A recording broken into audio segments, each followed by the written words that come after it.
Alors, farine de blé, chocolat au lait, émulsifiant, lécithine de soja, E476. On trouve vraiment tout un tas d'informations sur les étiquettes de ces petits gâteaux.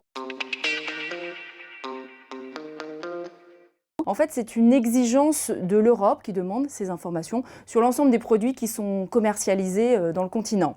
C'est valable si vous achetez du yaourt en Grèce ou encore ces gâteaux anglais. Vous devez trouver la liste des ingrédients, la quantité et tout un tas d'informations comme la présence d'OGM. Et la règle va même plus loin, il y a une police d'écriture à respecter. Helvetica Bold, entre 11 et 25 points, c'est très précis. On peut quand même avoir une dérogation quand l'emballage est tout petit. Autre règle, l'origine du produit doit être inscrite, ou du moins une référence qui permet de retracer son parcours.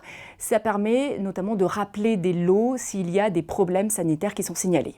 Et c'est aussi pour des raisons de santé que l'Europe a décidé de légiférer sur les plats préparés. Par exemple, la paella qu'on peut acheter sur le marché. Si on l'achète froide, elle doit être maintenue sous les 4 degrés Celsius. Si elle est vendue chaude, elle doit être maintenue au-dessus de 63 degrés Celsius. Ça peut paraître tatillon, mais il y a une raison, c'est pour éviter la prolifération des bactéries.